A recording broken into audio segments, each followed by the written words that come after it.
हिंदी में यूपीएससी की तैयारी से संबंधित प्रोग्राम्स को देखने के लिए सब्सक्राइब करें स्टडी IQIAS हिंदी। नमस्कार, मैं हूं ओम द्विवेदी। स्वागत करता हूं आपका स्टडी IQIAS हिंदी के इस प्लेटफॉर्म पे और स्वागत है आपका मेरे करंट बर्निंग इश्यूज में। आज जो मैं आपके साथ टॉपिक डिस्कस करने वाला हूं वो है कि क्या जुडिशरी में ब्यूरोक्रेसी का हस्तक्षेप बढ़ रहा है। आज तक आपने जो चीज़ें सुनी होंगी वो हमेशा ये तो सुनने में आता है कि न्यायिक अतिरेक देखने को मिला, मतलब जुडिशियल ओवररीच देखने को मिला, लेकिन यहाँ पर कुछ उल्टा लिखा हुआ है।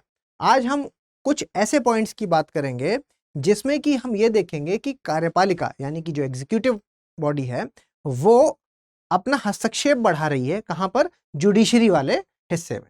ठीक है, तो इसके बारे में हम पूरी चर्चा करेंगे। आप ये फोटो देख पा रहे होंगे जिससे आपको ये समझ में आया होगा कि हमारे जो संविधान के ऑर्गन्स हैं, ठीक है, एग्जीक्यूटिव, जुडिशरी और लेजिस्लेचर, जो हमारे संविधान के ऑर्गन्स हैं और सभी के अलग अलग काम हैं, लेकिन उसमें कई बार ये देखा जाता है कि एक दूसरे के कामों में हस्तक्षेप देखने को मिल जाता है। ठीक है, तो उसके बारे में हम विस्तार में आज चर्चा करेंगे। न्यूज़ दिखा देता हूं मैं आपको। आज का जो एडिटोरियल है उसी का ये न्यूज़ है। देखिए, the bureaucracy as prosecutor and a जज। ठीक है, तो यहाँ पर जन विश्वास जो एक्ट है, ठीक है, जन विश्वास एक्ट है, उसको आधार बना करके इस चीज को प्रूफ करने की बात कही गई है। इसमें बहुत बढ़िया 3 पॉइंट आपको ऐसे मिलेंगे, क्योंकि देखिए, अगर ऐसा होगा कि आपसे ये पूछा जाएगा कि कभी आपको न्यायिक समीक्षा यानी कि जुडिशियल रिव्यू या फिर आपका न्यायिक अतिरेक यानी जुडिशियल ओवररीच पर बात करनी है, तब तो आप काफी कुछ लिख पाएंगे।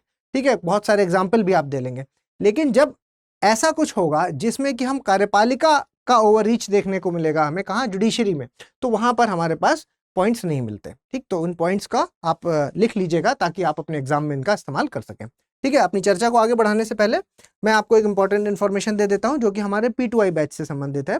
P2I बैच जो कि 11 अगस्त से सुबह के 8 बजे शुरू होने वाला है, जिसको 3 भाषाओं में, इंग्लिश, आपका बाइलिंगुअल और हिंदी, तीनों में आप जिसमें चाहें उसमें एडमिशन ले सकते हैं। फीस की अगर हम बात करें तो फीस है 29,999।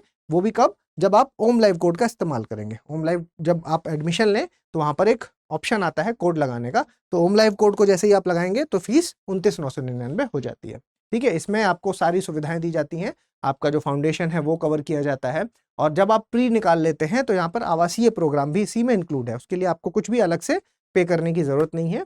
आपका जैसे ही प्री निकलेगा तो आपको यहाँ पर बुला लिया जाएगा और फिर सारी जो एकोमोडेशन की जो भी फैसिलिटीज हैं वो स्टडी IQ की तरफ से आपको प्रोवाइड की जाएगी। तो जल्द से जल्द आप इसमें एडमिशन ले लें। चलिए शुरू करते हैं। और मैं जो बात कर रहा हूं वो यहाँ पर देखिए 3 चीजें हैं। एक आपका एग्जीक्यूटिव यानी कि कार्यपालिका, एक आपका लेजिस्लेचर यानी कि आपकी विधायिका, और एक आपका जुडिशरी यानी कि आपकी न्यायपालिका। देखिए, इन तीनों के अलग अलग सेपरेट काम हैं। ठीक है, अलग अलग सबके काम हैं और उसमें कोई किसी के काम में हस्तक्षेप नहीं करता है। लेकिन फिर भी आपने जो अभी फर्स्ट पेज पे फोटो देखी थी वो इस तरह की देखी थी, ELJ। ठीक है, अब इसमें आप इस हिस्से में देख पा रहे हैं कि यहाँ पर थोड़ा थोड़ा सा एक दूसरे के कामों में इंटरफियर करते हुए दिखाई दे रहे हैं। ठीक है, ये क्या है? यहाँ पर एक तरफ मैं कह रहा हूं कि तीनों के काम अलग अलग हैं और एक तरफ मैं कह रहा हूं कि कहीं एक दूसरे के काम में थोड़ा बहुत इंटरफेरेंस कर भी सकते हैं।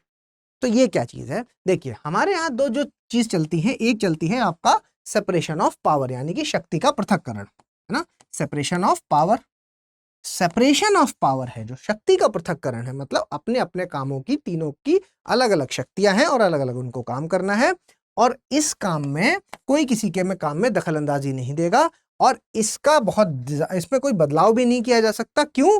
क्योंकि ये आपके बेसिक स्ट्रक्चर का हिस्सा है ना। बेसिक स्ट्रक्चर, आपको पता है कि संविधान में किसी भी चीज के साथ छेड़छाड़ की जा सकती है लेकिन बेसिक स्ट्रक्चर को बदला नहीं जा सकता। ठीक है, तो जो सेपरेशन ऑफ पावर यानी कि शक्ति का पृथक्करण है जो, वो आपके बेसिक स्ट्रक्चर का हिस्सा हुआ। इसके अलावा एक और चीज है जिसका आप कह सकते हैं कि नियंत्रण और संतुलन यानी कि आपका checks and balance, checks and balance.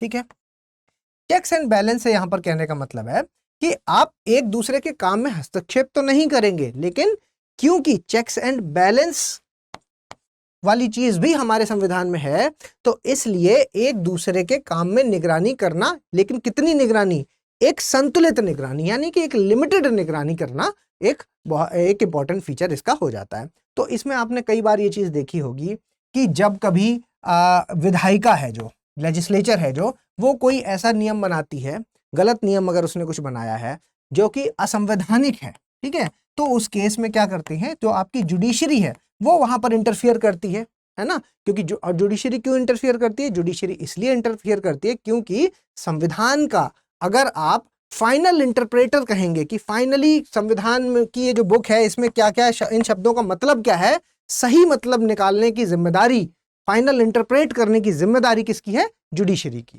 ठीक है, तो जब भी कभी असंवैधानिक चीज होगी, विधायिका ने मान लीजिए कोई ऐसा नियम बनाया, तो आपका जुडिशरी वहां पर इंटरफियर कर जाएगी।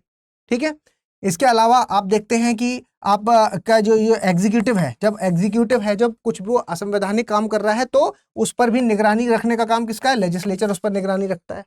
इसके अलावा आप देखते हैं कि जो जुडिशरी है उसका अपॉइंटमेंट कौन करता है, प्रेसिडेंट करते हैं। प्रेसिडेंट कौन है, वो एक एग्जीक्यूटिव है। ठीक है, तो आप ये देख रहे हैं कि सब आपस में फंसा हुआ है मामला, है ना, मतलब कि काम सबके अलग अलग हैं, लेकिन उसके बाद भी एक दूसरे के काम की निगरानी करने की जिम्मेदारी भी एक दूसरे के ऊपर ही है। ठीक है, तो यहां तक आपको ये बात समझ में आई। अब जो मैं आपको समझाने वाला हूं वो समझिएगा कि यहां पर जो कहा जा रहा है वो ये है कि देखिए, जो आर्टिकल में जन विश्वास बिल की बात की गई है, जन विश्वास बिल, सॉरी एक्ट हो चुका है अब, क्योंकि ये जन विश्वास एक्ट है। जो इसमें क्या है मैं थोड़ा सा आपको चर्चा कर देता हूँ। इसके तहत क्या था, इसमें यह है कि देखिए, जैसे कोई कंपनी है, ठीक है, कोई कंपनी है, वो अब भारत में बिजनेस करना चाह रही है और वो अपना सेटअप स्टार्ट करना चाह रही है। अब उस सेटअप को स्टार्ट करने में प्रॉब्लम क्या आ रही है कि बहुत सारे ऐसे ऐसे नियम बने हुए हैं, जिसकी वजह से क्या है कि उनका उल्लंघन होगा। मान लीजिए कि फैक्ट्री लगानी है, उसके लिए पेड़ काटने हैं, तो वहां पर क्या आपका एनवायरमेंट प्रोटेक्शन एक्ट आ जाएगा। ठीक है, जिसके तहत क्या होगा कि जेल भी हो जाएगी और पेनल्टी भी लग जाएगी। ठीक है, तो ये सारी चीजें हैं। अब जेल जैसा प्रावधान जब है तो उसकी वजह से क्या होगा कि ये जो बिजनेसमैन है ये क्या है, हताश हो जाएगा और ये क्या करेगा कि कहेगा यार रहने दो, हम प्लान कैंसिल करते हैं, कहीं और लगा लेंगे। जिसकी वजह से आप ये देख रहे हैं कि बिजनेस करने में समस्या आ रही है, यानी कि ईज ऑफ डूइंग बिजनेस ना, ईज ऑफ डूइंग बिजनेस है जो वो उसमें कहीं ना कहीं कमी देखने को मिल रही है ना। हमें क्या करना है, इसको बढ़ावा देना है ताकि आसानी से लोग अपना व्यापार कर पाएं, और हमें भी तो उससे फायदा है ना। अगर भारत के हिसाब से आप देखेंगे तो अगर ईज ऑफ डूइंग बिजनेस हमारा अच्छा है, क्लियरेंस आसानी से मिल जाता है, किसी को बिजनेस करने में कोई समस्या नहीं आती है, तो ये सारी अगर प्रॉब्लम नहीं है तो उस केस में होगा क्या, तो उस केस में क्या होगा कि आसानी से लोग यहाँ पर अपने अपने सेटअप लगा पाएंगे, और उससे क्या है कि पैसा आएगा, और पैसा आएगा तो हमारा भी तो फायदा होगा ना।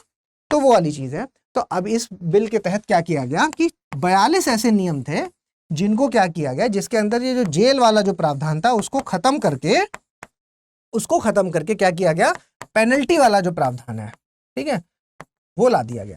ठीक है, पेनल्टी वाला जो प्रावधान है वो ला दिया गया, और पेनल्टी वाला जो प्रावधान लाया गया उसमें जो समस्या है वो क्या है, अब इस पर बात करते हैं। क्योंकि अभी तक जो मैंने बात की उसमें तो आपको लग रहा होगा कि सर अभी तक तो ये सब बहुत बढ़िया हुआ है, इसमें कहाँ ओवर रीच जैसी चीज है।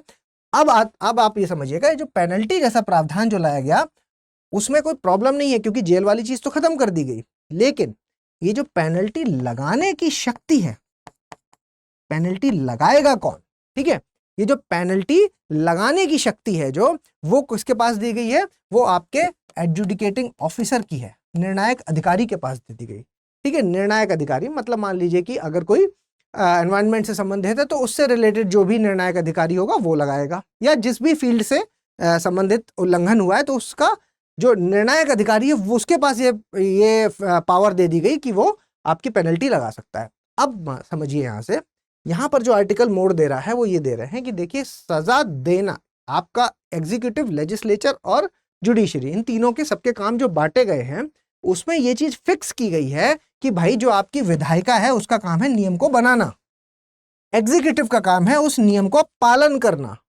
ठीक है, और जुडिशरी का काम है वहां पर अगर कुछ गलत हुआ है तो उसके न्याय से संबंधित आदेश देना। ठीक है, अब यहां पर एग्जीक्यूटिव का काम क्या होना चाहिए था कि भाई ये नियम का उल्लंघन हुआ है, तो इसके लिए हमने क्या है एक एफआईआर दर्ज की है इनके अगेंस्ट।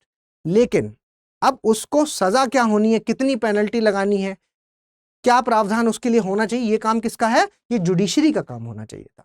लेकिन यहां पर किसको दी गई है ये शक्ति, एडजुडिकेटिंग ऑफिसर को दे दी गई है शक्ति, निर्णायक अधिकारी के पास ये शक्ति दी गई है। ठीक है, तो एक पॉइंट तो यहां पर आप इसको इस्तेमाल कर सकते हैं इस पॉइंट का, कि देखिए कि यहां पर ये साफ साफ देखने को मिल रहा है कि एग्जीक्यूटिव है जो वो जुडिशरी के क्षेत्र में घुस रहा है।